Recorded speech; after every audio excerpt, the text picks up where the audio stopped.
Welcome to the Wretched Wrench. I'm bringing you a 1985 Cadillac series video disc that's really cool. It's all about Caribbean cruise line ship, the Song of America. This is basically everything you ever wanted to know about the Song of America cruise ship. And of course, we have a goober. Joe Penberthy here. Welcome to the 6th Cadillac Roundtable meeting for 1985, and another profile in excellence. And if you're finding that this channel butters your cornbread and tickles your funny bone, like and subscribe and comment. I think the captain sums it up best. One thing, and that is that every technical system works the way it should be. Not only because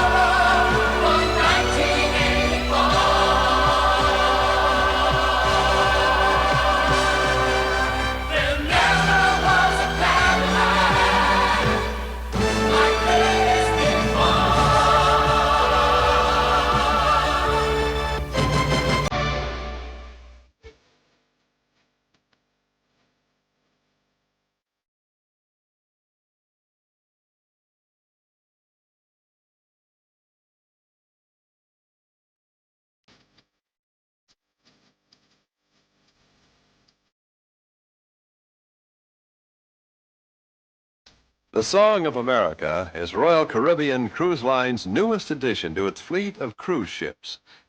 The ship sails between Miami, Florida, Nassau, Bahamas, San Juan, Puerto Rico, and St. Thomas in the United States Virgin Islands, carrying 1,414 passengers plus a staff of 500, about 2,000 people. Weighing over 37,000 tons and 705 feet long, the Song of America requires all the operational maintenance and repair services associated with a major ocean-going vessel, plus all the service requirements involved with a luxury hotel. Hello, Joe Penberthy here. Welcome to the 6th Cadillac Roundtable meeting for 1985, and another profile in excellence. The technicians aboard the Song of America are faced with some broad and complex challenges. I think you'll be impressed with how they handle them. You'll be surprised at how similar some of their job requirements are to the demands of your job. A major similarity is the necessity for delivering service on time. You have to do it to satisfy Cadillac service customers. It's part of the job, a big part. It is for them, too. But consider this. That ship operates 7 days a week. It's in port each Sunday for just 8 hours to discharge and pick up passengers, plus supplies. 1 week out of a year, it remains at dockside or goes into dry dock for major maintenance operations. Otherwise, 51 weeks out of the year, all maintenance and repairs are performed with the ship on the go. Passengers expect everything to operate perfectly and all services to be covered and performed on time. Technicians aboard the Song of America make it happen. Consider just some of the hotel-type operations that require extensive technical and service support. Cooking stoves and warming ovens and refrigeration to turn out 2,000 breakfasts, 2,000 lunches, 2,000 dinners, plus a midnight buffet every day. Ice makers to generate 8 tons of ice a day. A lot of equipment that has to function properly in order for the staff to deliver the quality of food and service passengers expect, because they've paid top dollar for it. They're just like Cadillac owners. They expect the best. It's the same with the laundry, washers and dryers to handle not just passenger requirements, but to provide the crew and technical staff with the clean uniforms that are an integral part of their appearance code. Water 130,000 gallons a day for cooking, drinking, showers, laundry, electric power for almost everything on the ship, including air conditioning that can deliver a maximum total of 21,700,000 BTUs a day. The normal daily operating load is 3,800 kilowatts, enough for a city of 15,000 people. 5 6-cylinder, 4-stroke, 2,475 horsepower diesel engines drive generators that can turn out a maximum total of 8,600 kilowatts. Normally, 2 or 3 are online simultaneously with a scheduled rotation to allow maintenance and to equalize operating time. Other than size, these engines are basically the same as a diesel automotive engine, closed system, freshwater cooled, but with the heated fresh water cooled by seawater in the evaporators. 2 evaporators use the heated engine cooling water from the auxiliary and main engines to, in effect, boil seawater, which, when condensed, becomes fresh water, 53,000 gallons a day. This water, along with fresh water stored in the ship's tanks, satisfies the enormous requirements of this floating city. Talk about the pressures of delivering service on time. This system has to be operating for passenger satisfaction. Can you imagine no water or water rationing in a tropical climate? Another thing guests expect, and kitchens and laundries require, is hot water. Exhaust gases at 350 to 400 degrees Celsius from auxiliary and main engines channel through boilers where steam is generated to heat water and for the air conditioning system. Steam used for the air conditioning system is channeled to 4 huge 500 horsepower screw-type compressors, each with its condenser located underneath. Other compressors furnish air pressure to open and close air conditioning pneumatic valves all over the ship and to power air-driven tools. Guests aboard a luxury liner, like the owners of Cadillacs, expect service to be on time, expect all systems to function perfectly. Of their crews, they expect the best time of their life. I would say the passengers that are probably the hardest to please are the ones that have cruised one time before and have very fond memories of their first cruise. And then they expect us to be twice or 4 times as good as the first one was. With car owners, I suppose it's the same thing. When somebody buys a Cadillac for the first time, chances are the cars they've had before will not compare to a Cadillac, and they're very pleased. When they buy their second one, they expect to be just as pleased again. What we're really trying to do is to make the passengers as comfy as possible. and actually, in a game like this, we have to service is the absolutely top with passengers. And that everything is based on one thing, and that is that every technical system works the way it should be. Not only because of the comfort of the passenger, but we have a time schedule on shoreside too, where the passengers should enjoy tours and things like that. And if we are not on schedule, that will be delayed, and everything will move everything.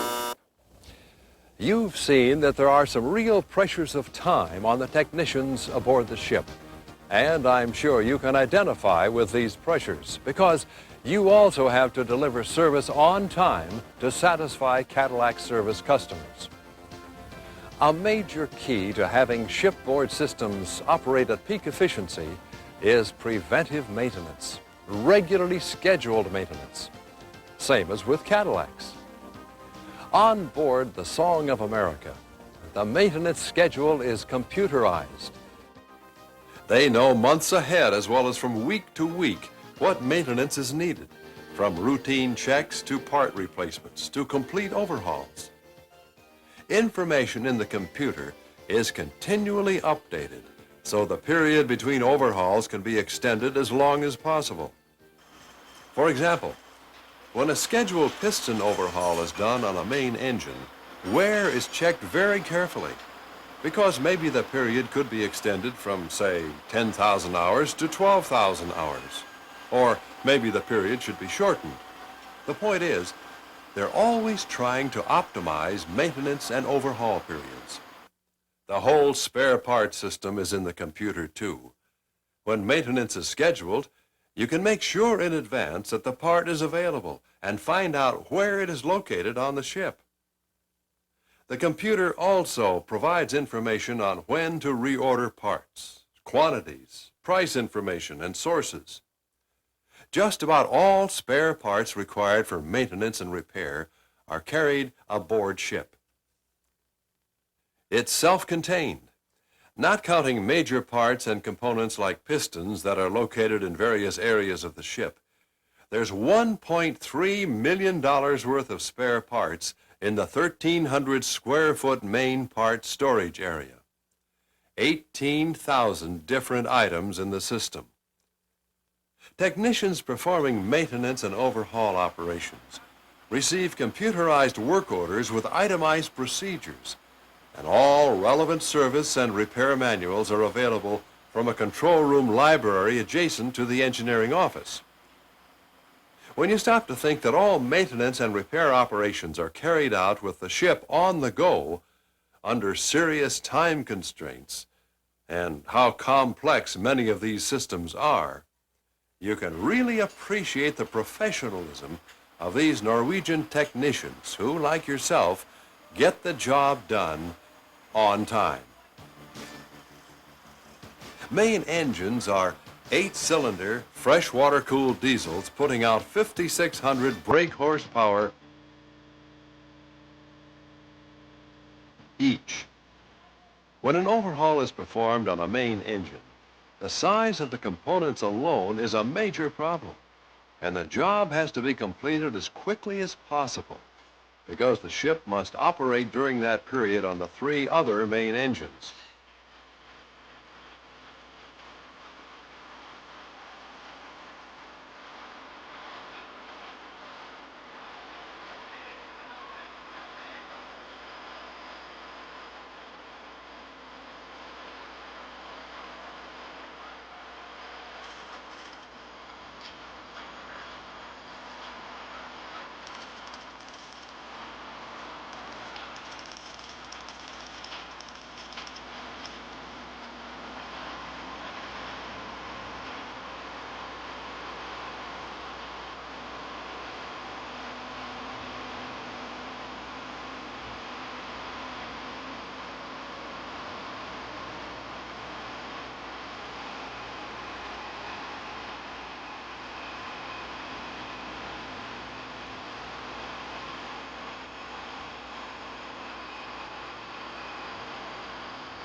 Lube oil coolers circulate seawater to cool the 75 degrees Celsius oil coming out of the engine down to 45 to 50 degrees. And fresh water coming out of the engine jacket is also cooled by seawater. Each pair of main engines is tied into a reduction gear that reduces engine speed of 510 RPM to 145 RPM and drives one of the 2 propeller shafts. A pneumatic clutch is used to engage and disengage the shaft. The shaft, extending some 300 feet to the propeller, rests on 3 oil-cooled main bearings, with the oil cooled by seawater circulation. The 2 propellers, weighing 12 tons each and 14.6 feet in diameter, are variable pitch to control speed, with the pitch changed hydraulically with oil pressure. Each main engine incorporates a separator to clean the oil and remove water, much the same as separators used on automotive diesels. Generally speaking, systems and equipment aboard a luxury liner like this, whether related to hotel-type services or to the operation of the ship itself, are similar in many ways to automotive systems, diesel engines, air conditioning, and so forth, but some are unique. For example, steering. Two huge rudders are driven by electric hydraulic motors that generate 2,500 pounds per square inch of pressure. That's real power steering. And then there's a stabilizer system, a sort of seagoing level control. A huge fin with flaps on the trailing edge is deployed on each side of the ship, with electric motors driving a hydraulic system to move the fin according to the stabilizer gyroscope. The fins are automatically positioned to help damp out the effects of wave action. One side's fin down, the other fin up to counteract roll motion of the ship. This produces a more stable, comfortable ride for passengers. 70% less roll, for example. A Cadillac ride. Still, another unique system consists of bow thrusters to provide a sidewise push, help maneuver the ship. Electric motor-driven variable pitch propellers in the through-ship tunnel push the water either way and help turn the bow. Well, today with the type of ships, commercial ships we have, you have to have a very wide background. We are talking about diesel engine, we are talking about electronic systems, we are talking about big air conditioning systems. First of all, we don't have too many people on board, and we have to be very flexible. Many times we are in a situation we need action right away to run into 2-3 different things, and we know exactly that person can do it very, very fast. And that's one of the many secrets on a ship like this. We have people they are very flexible, and they do it very fast. And if I have a problem with something and I have to get a show on and I need it fixed immediately, I call, for better terms, a hotline, and they send somebody up, PDQ, and it's, I just let them know if it's an electrical problem or a plumbing problem or what kind of a problem it is, and we have somebody there very, very quickly. Cleanness is probably the most important thing about any kind of ships you work on. If you get everything, keep everything clean, it's easier to work with, no problems that way. And if it's dirty, it's easier for a fire, and all this, we have to take care of the safety, and the cleanness is following the safety of board ship. I like to come down in the engine room and see everything is clean.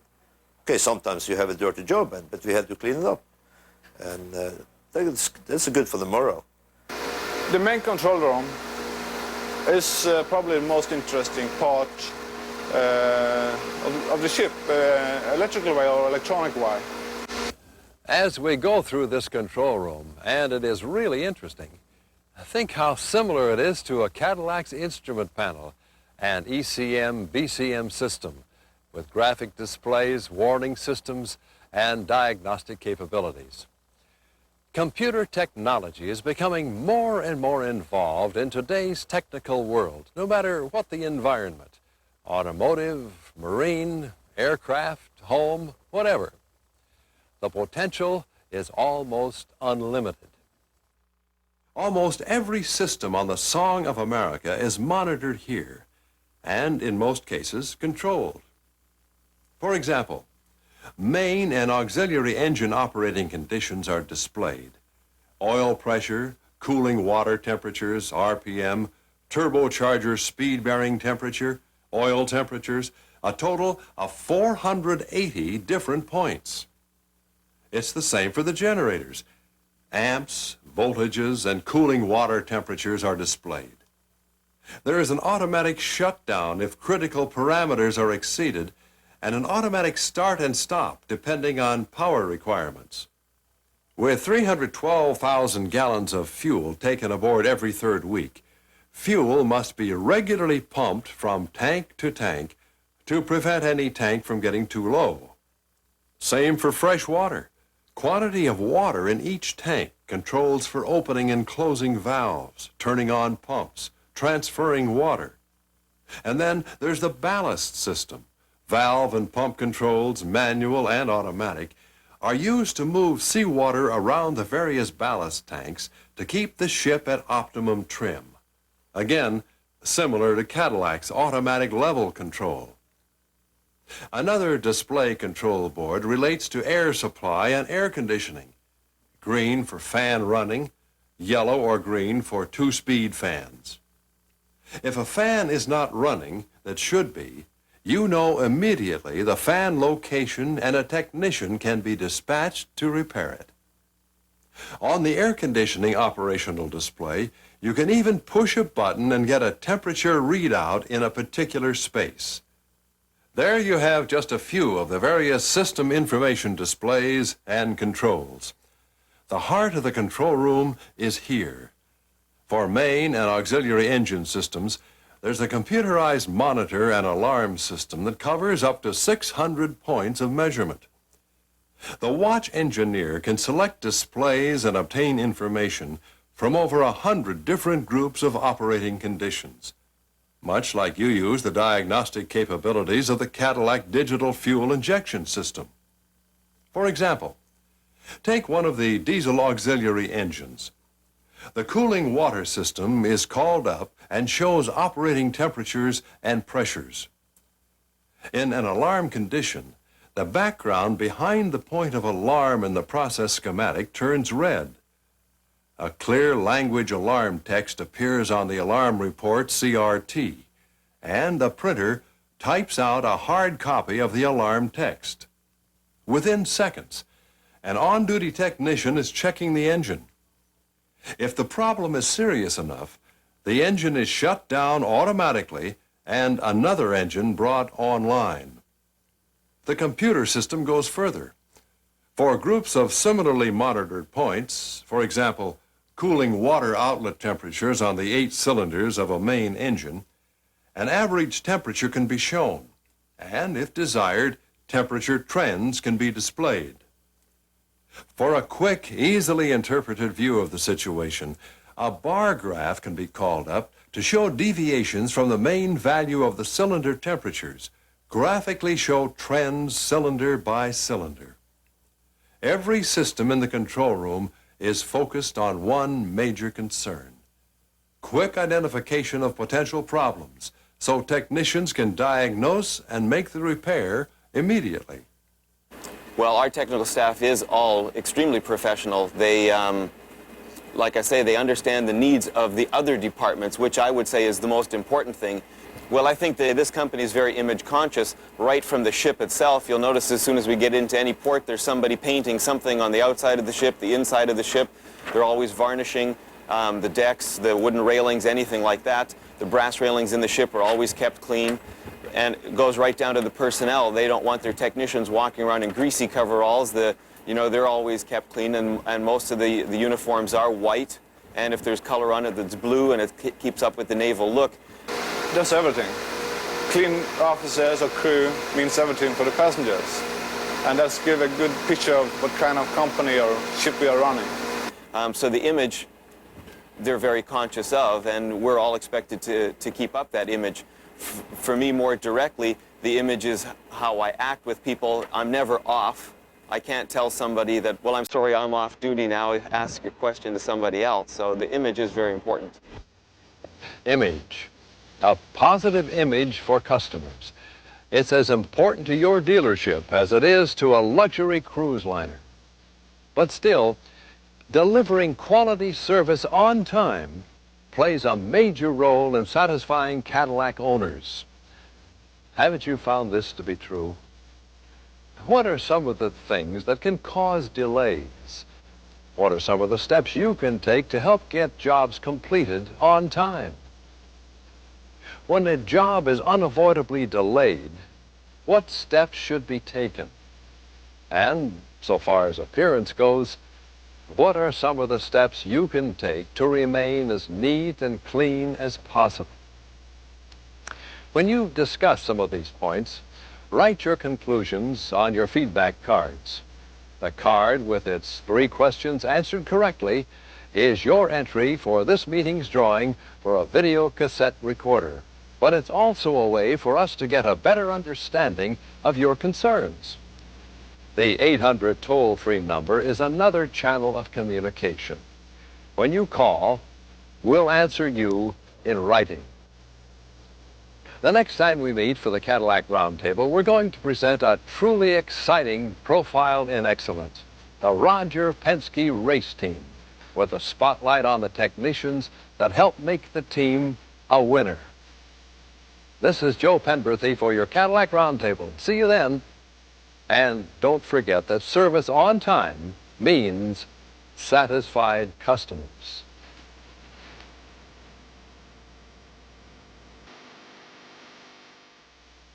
Wow, I totally was not expecting that. That was an excellent video.